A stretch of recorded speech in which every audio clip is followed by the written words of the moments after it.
Hey there, my name is Drew Brashler, and in this video, I want to talk about a pretty common problem that I see about DCAs affecting your in-ear or monitor mix. Now, if you're brand new to my channel, I'm all about helping you feel more confident with your production gear, no matter where you're starting from. So let's go ahead and dive in. Now, with our DCAs on the Behringer X32, we can do some pretty useful things. We can control a bunch of groups of channels. For instance, if I wanted to control all of my drum channels with one fader, for the overall volume of all of those drum channels, all I would have to do is assign it to a DCA. And so for instance, I can press and hold select, and then I can go and assign all of my drum channels to this DCA. And then once I have my mix of my drums, then I can just control the overall volume of my drums with this single DCA. And if I didn't want to have those DCAs assigned to these channels, all I'd have to do is press and hold select and undo the select buttons on those channels.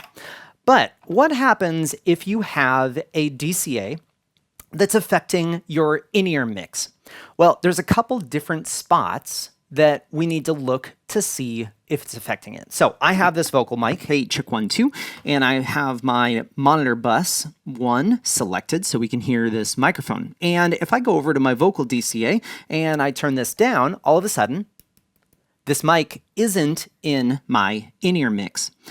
Now, the first thing that you want to check is on the left-hand side of the board, you want to pull up your bus masters. And if you have a compact, you'll have to do this in 2 separate steps in that you can only look at 8 faders at a time. But if you have the full size, just go ahead and select your bus masters on the left-hand side, and then have your DCAs on the right fader bank. And then go and look at every single one of your DCAs and see if it's affecting any of your monitors. And I have my monitor sends here on bus 1 through 4.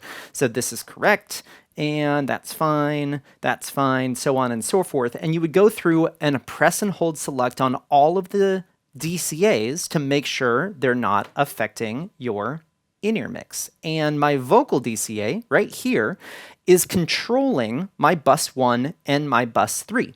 And so when I turn this down, it's essentially taking these 2 faders and turning them down, which would mean that we wouldn't be able to hear the in-ear mix. So I'm going to put those back up at 0, and all I have to do is press and hold select and then undo those 2 buses. And now, at this point, this DCA is not affecting the volume of my monitor bus.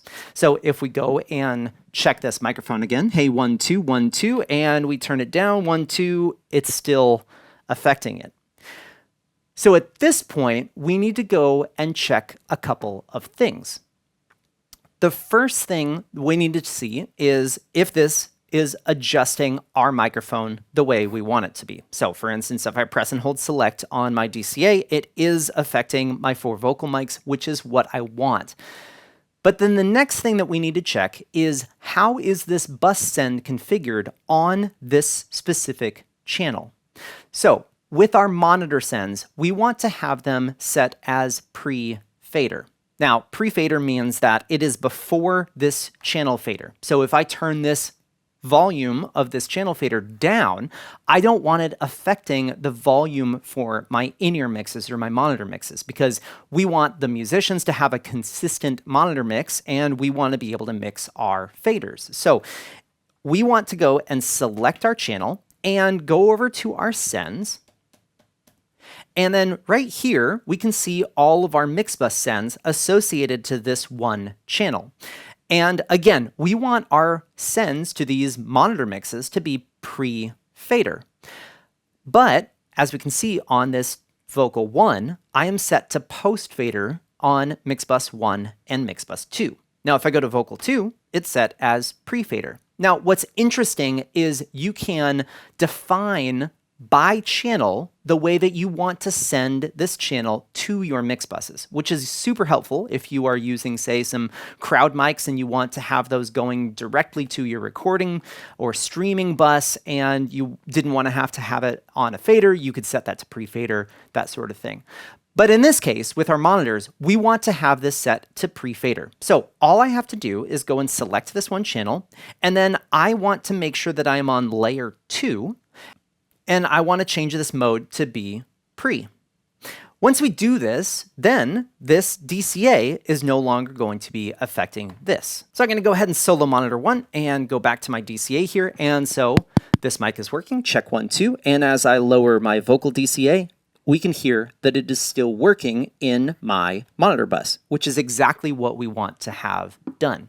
Now, one thing to note about the way that these configurations are for our mix buses is that they are in a pair. So if I go select my vocal 1 here and I go back over to my sends, we can see that mix bus 1 and mix bus 2 are linked. They're not linked in the sense of if I lower one of the volume, it will affect the other.